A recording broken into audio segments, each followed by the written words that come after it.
Imagine standing in the middle of a raging storm, wind howling, rain lashing, branches snapping, and yet you feel something quiet at your core. That quiet isn't the denial of avoidance. It's a trained, practiced state of mind that holds steady while everything around you shakes. Today, I want to share how you train your mind to be calm in every storm and how that calm can serve you in every corner of life.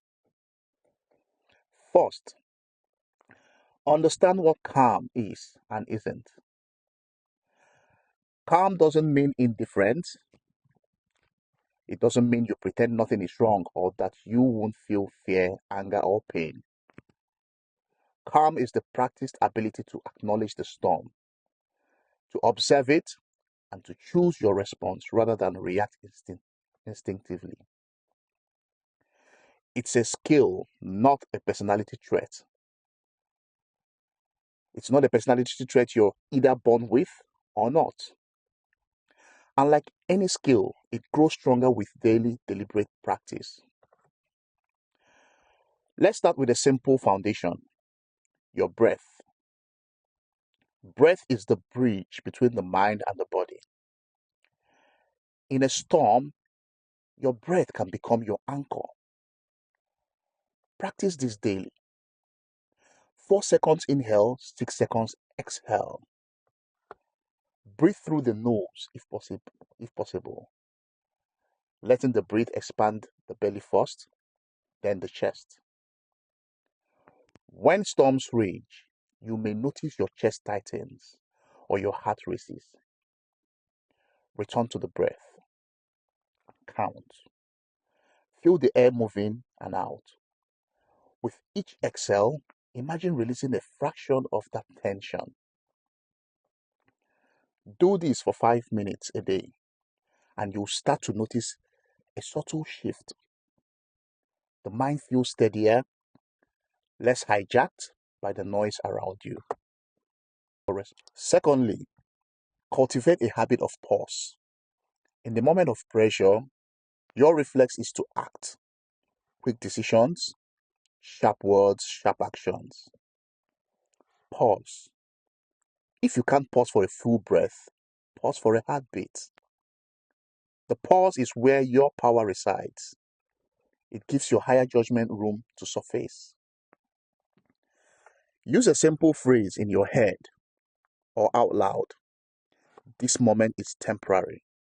I choose my response. Repeat it until the impulse loses its grip. Next, train your attention to the present. Storms pull you toward the past and the future. Ruminations about what went wrong and anxieties about what might come. Ground yourself in what is. The feel of your foot on the ground, the sensation of your back against the chair, the sounds you hear in the room. Grounding anchors you. It makes the storm smaller in your perception, even if it's raging outside. Practice mini grounding sessions throughout the day. 5 breaths, naming 5 things you can see, 4 you can feel, 3 you can hear, 2 you can smell, and 1 you can taste. It's not escapism, it's recalibrating your attention to what is real in this moment. Third, reframe your thoughts. The mind loves stories, especially dramatic ones about catastrophe.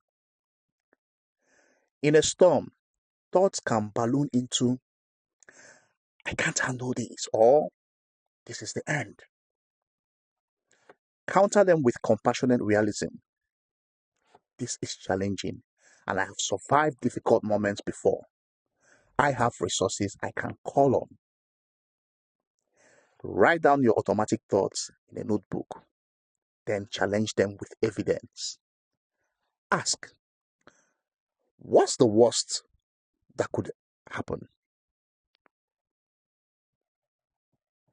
How would I handle it if I did it? Or if it did?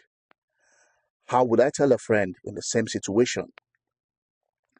Reframing doesn't deny pain, it dignifies it with practicality and hope. Fourth, create a short personal ritual for storms. Rituals create predictability when life feels unpredictable. It might be a few minutes of quiet music, a walk outside, a glass of water, a note to self that you're not alone, or a quick conversation with a trusted confidant. A ritual signals we are entering a control space where I can decide my next move. Design this ritual so it fits your life. No grand overhauls, just reliable moments you can return to again and again.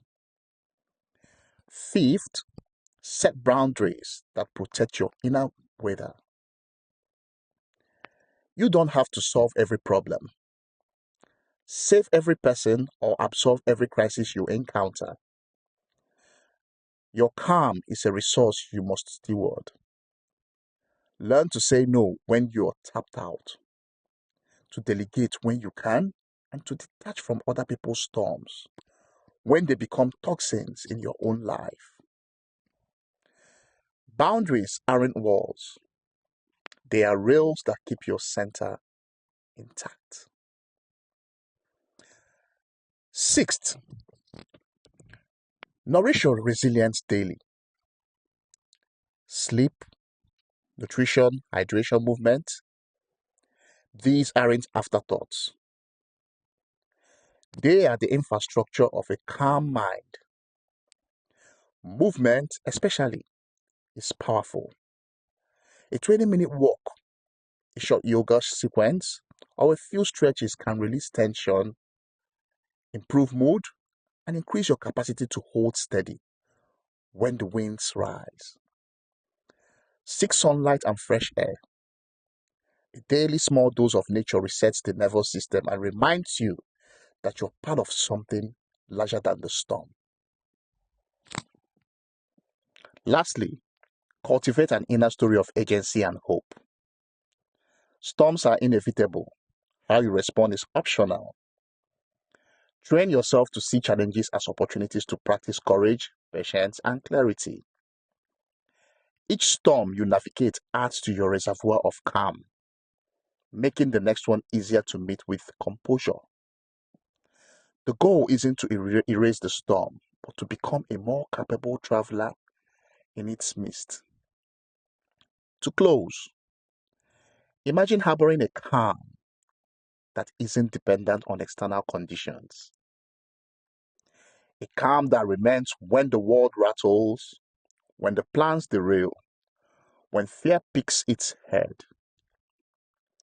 It's not a destination, it's a discipline, a daily decision to return to center, to breathe, to pause, to ground, to reframe, to protect, and to nourish yourself.